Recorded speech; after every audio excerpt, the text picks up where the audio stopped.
Good morning, happy Monday. Welcome to week 4. We are continuing on learning more about Toad's further adventures. By the end of today, you will turn in Monday, September 28th, ELA. Here's Toad on those further adventures. Our objective today is to draft an opinion paragraph using a graphic organizer. So we're going to go back to the activity we did at the end of our last exit ticket and expand on our thoughts today. We'll have the read aloud, and then we will have the exit ticket, which is the drafting an opinion paragraph. So these vocabulary words are not anywhere that you need to fill them in. We're not going to follow along with the packet today. You can write it down in a notebook if you would like.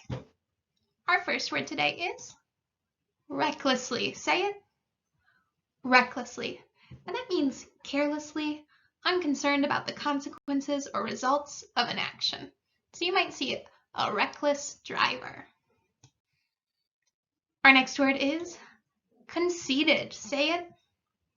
Conceited. This is having a very high opinion of yourself, thinking that you are the best. So far in our story, we have heard themes of friendship, loyalty, responsibility, irresponsibility, and hospitality. Toad's disguise, was it harmful or helpful? It was harmful. He's escaping a responsibility, so he's being irresponsible. Would you describe Toad as conceited? Thinking back to that vocabulary word. You probably would. He thinks a lot of himself. That's why he initially turned down the disguise idea from the jailer's daughter, because he thought he was too good to dress up as a washerwoman. And then when he encountered further troubles, he told so many people who he actually was, and then acted very boastfully, very prideful. So he is definitely conceited. He thinks a lot of himself. So I want you to think right now, what might happen in today's story? Think about where we left off. Do you think Toad will continue his irresponsible pattern? And do you think it's going to get him in trouble? We'll see. All right, so here is Toad. He's on the horse that he's stolen from the barge woman. Toad had traveled some miles, his horse and he was feeling drowsy in the hot sunshine when the horse stopped and began to nibble the grass, and Toad, waking up, just saved himself from falling off. He looked about him and found he was on a wide common. Near him stood a gypsy caravan, and beside it was a man sitting up on an upturned bucket. A fire of sticks was burning nearby, and over the fire hung an iron pot, and from out of that pot came rich and varied smells. Toad was hungry. He looked the gypsy over carefully, wondering whether it would be easier to fight him or persuade him. So there he sat and sniffed and looked at the gypsy, and the gypsy sat and looked at him. So if you remember, a gypsy is someone who travels all the time, so you can see their caravan in the back. They don't really have one set home. They pick up their belongings and travel. And Toad's run across this gypsy who is cooking, and he's very hungry. So he's trying to decide whether he's going to fight this gypsy or if he's going to try to smooth talk him to get some food. Presently the gypsy remarked, "Want to sell me that there horse of yours?" Toad was completely taken aback. Nevertheless, the gypsy's suggestion seemed to smooth the way towards the two things he wanted, money and breakfast. "What?" he said. "Me sell this beautiful young horse? Oh no. Besides, I'm too fond of him. All the same, how much might you be willing to offer me?" So is Toad actually fond of this horse? No, he stole this horse. It's not his. He doesn't actually have any relationship with the horse other than the fact that he stole it to get revenge. So he just wants to trick this man into giving him more money, thinking that he couldn't possibly let this horse go. The gypsy looked the horse over. "Shilling a leg," he said briefly, and turned away. So a shilling is a British coin. "A shilling a leg?" cried Toad. If you please, I must take a little time to work that out." He climbed down off his horse and did sums on his fingers, and at last he said, "A shilling a leg? Why, that comes out to exactly 4 shillings. That is simply not enough." "Well," said the gypsy, "I'll tell you what I'll do. I'll make it 5 shillings, and that's more than the animal's worth." Then Toad sat and pondered. He was keenly aware that he was hungry and penniless. At last he said firmly, "Look here, you give me 6 shillings and a sixpence, and as much breakfast as I can eat. In return, I will hand over my horse." The gypsy grumbled, but in the end he counted out 6 shillings and sixpence into Toad's open paw. Then he disappeared into the caravan and returned with a large iron plate. He tilted up the pot, and a stream of hot, rich stew gurgled onto the plate. Toad took the plate on his lap. He thought that he had never eaten so good a breakfast in all his life. When Toad had eaten as much stew as he possibly could, he got up and said goodbye to the gypsy and the horse. After receiving directions from the gypsy, he set forth on his travels again. As he tramped along, he thought of his adventures and how when things seemed at their worst, he had always found a way out. Toad's pride and conceit began to swell within him. "Ho, ho," he said to himself, "what a clever Toad I am." He got so puffed up with conceit that he made up a song as he walked, in praise of himself, and sang it at the top of his voice, though there was no one to hear him. So Toad is definitely conceited. He's made up this entire song about himself, and he's singing at the top of his lungs, even though he's walking through the woods, about just how clever he is. He sang as he walked and got more inflated every minute, but his pride was shortly to have a severe fall. After a while, Toad reached the main road, and there he saw, approaching him, a speck that turned into a dot, and then into something very familiar. "This is the life again," said the excited Toad. "I will hail my brothers of the wheel, and they will give me a lift." He stepped confidently out into the road, when suddenly he became very pale. His knees shook, and he collapsed. And well he might, for the approaching car was the very one he had previously stolen. He sank down in a miserable heap in the road, murmuring to himself, "It's all over." So Toad is in a lot of trouble now. He's very conceited, and he's not thinking about what he's doing, and he wanders out confidently into the road, only to be confronted by the very people whose car he stole.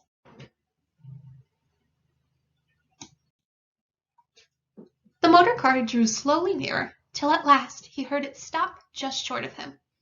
2 gentlemen got out and walked round the heap lying in the road, and one of them said, "Oh dear, here is a poor old thing, a washerwoman apparently, who has fainted in the road. Let us take her to the nearest village." They tenderly lifted Toad into the motor car and proceeded on their way. So, do they know who Toad is? No, yet again his disguise is working so well that everyone just thinks he's a washerwoman. They tenderly lifted Toad into the motor car and proceeded on their way. When Toad heard them talk so kindly, he cautiously opened first one eye, then the other. "Look," said one of the gentlemen, "she is better already. How do you feel now, ma'am?" "Thank you kindly, sir," said Toad in a feeble voice. "I'm feeling a great deal better." "Now don't try to talk," said the gentleman. "I won't," said Toad. "I was only thinking if I might sit on the front seat there, beside the driver, where I could get the fresh air full on my face. I should soon be all right again." "What a sensible woman," said the gentleman. "Of course you shall." So they helped Toad into the front seat, beside the driver. Toad was now almost himself again. He sat up and tried to beat down the old cravings that rose up and took possession of him. "It is fate," he said to himself. "Why struggle?" And he turned to the driver at his side. So what do you think is going through Toad's head? It says these old cravings rose up, and then he says, "Why struggle?" If you remember Toad's obsession with motor cars, he is now extremely close to the driver's seat, and he is thinking about doing something dangerous. "Please, sir," he said, "would you kindly let me try and drive the car? I should like to be able to tell my friends that I have had the privilege." The driver laughed at the proposal so heartily that the gentleman inquired what the matter was. When he heard, he said, to Toad's delight, "I like your spirit. Let her have a try." Toad scrambled into the seat vacated by the driver, took the steering wheel in his hands, listened with affected humility to the instructions, and set the car in motion. The gentlemen behind applauded, and Toad heard them saying, "Fancy a washerwoman driving a car as well as that, the first time." Toad went a little faster. He heard the gentleman call out warningly, "Be careful, washerwoman," and this annoyed him, and he became angry. The driver tried to interfere, but the Toad made the car speed even faster. "Washerwoman, indeed!" he shouted recklessly. "I am the Toad who always escapes. Sit still and you shall know what driving really is." With a cry of horror, the whole party rose and flung themselves on him. "Seize him!" they cried. So Toad is so annoyed by the fact that they're telling him to drive more safely, he yet again reveals who he actually is, because he's so offended someone would ever talk to him like that. And he basically outs himself, and he starts driving even more recklessly, and the men realize exactly who he is. And you can see how this turns out. Alas, they should have remembered to stop the motor car before attempting to seize Toad. With a turn of the wheel, the Toad sent the motor car crashing through a hedge. One mighty bound, and the wheels of the car were churning up the thick mud of a horse pond. Toad found himself flying through the air. He eventually landed on his back in the soft grass of a meadow. Sitting up, he could see the motor car in the pond. The gentleman and the driver were floundering in the water. He picked himself up and set off running across country as hard as he could. He ran till he was breathless and weary, and had to go at a slower pace. When he had recovered his breath, he began to laugh. "Oh!" he cried, in ecstasies of self-admiration. Toad, as usual, comes out on top. So he doesn't even feel bad about what happened. He has yet again escaped, and he is even more conceited than he was before. He thinks Toad always comes out on top. Then he burst into song again. A slight noise at a distance behind him made his head turn and look. Oh, horror! About 2 fields off, the chauffeur, or driver, and 2 large policemen were visibly running toward him. Toad sprang to his feet and pelted away again. "Oh my!" he gasped as he ran. "What a fool I am! What a conceited numpty!" Toad glanced back and saw that they were gaining on him. On he ran desperately. He did his best, but his legs were short. Ceasing to heed where he was going, he struggled on wildly. When suddenly the earth failed under his feet, the Toad grasped at the air, and splash! He found himself head over ears in deep water. He had run straight into the river. Toad back on the river, Toad rose to the surface and tried to grasp the reeds, but the stream was so strong that it tore them out of his hands. "Oh my!" gasped poor Toad. "If I ever steal a motor car again!" Then down he went and came up spluttering. Presently he saw that he was approaching a big dark hole in the bank just above his head. As the stream bore him past it, he reached up with a hand and caught hold of the edge. Then he slowly drew himself up out of the water, till he was able to rest his elbows on the edge of the hole. As he stared before him into the dark hole, some bright small thing twinkled in its depths. As it approached, a face grew up gradually around it, and it was a familiar face, brown and small, with whiskers. It was the water rat. So, at the end of this, Toad runs into Water Rat. Now, Water Rat is obviously not very happy with Toad because he tricked him, he lied to him, a couple chapters ago, and that's when he got into all of this trouble that led to him being put in jail. Since then, Toad has escaped from jail, he's stolen another motor car, and has stolen a horse. And now, when he encounters him, do you think that Rat is going to let bygones be bygones? Meaning, do you think he's going to forget what Toad has done? Or is Toad too much of a rotten apple? So do you think Rat is going to take him in? Or do you think he's going to turn him in? We'll find out tomorrow. For today, let's talk about our story. At the beginning of today's read aloud, we find Mr. Toad riding away on a stolen horse. He's tired and keenly hungry. What does he do next? So the next thing he does is he barters with the gypsy. He talks him into selling the horse for 6 shillings and 6 pence and some breakfast. How does Toad act conceited in today's read aloud? So if you remember, he starts singing about how great he is. He's made up this whole song about himself.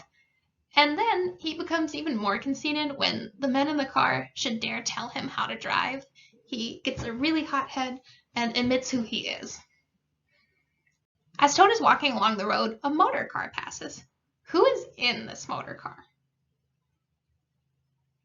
It's the men who he originally stole the car from.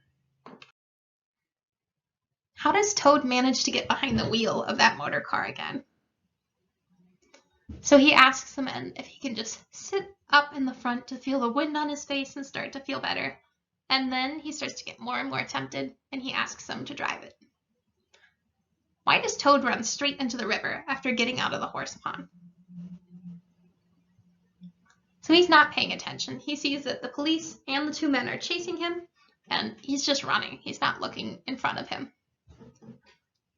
Toad is very conceited and irresponsible. Do you think he'll ever learn from his mistakes?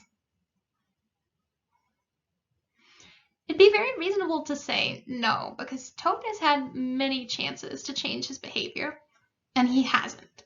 He always finds a reason to keep making the same choices.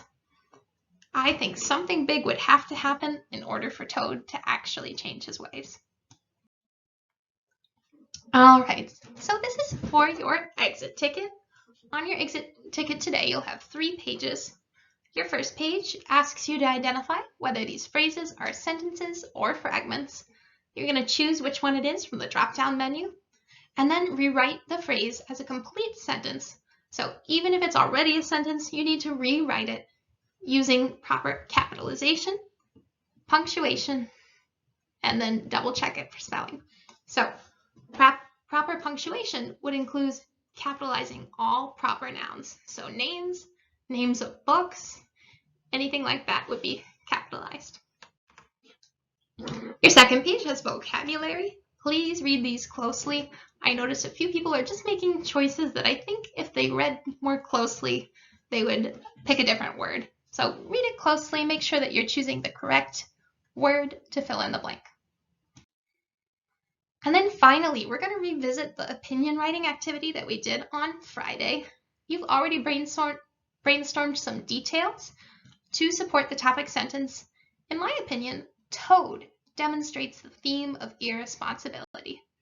Today, we're going to write out those details that we thought of on Friday as complete sentences, stating examples of when Toad was irresponsible.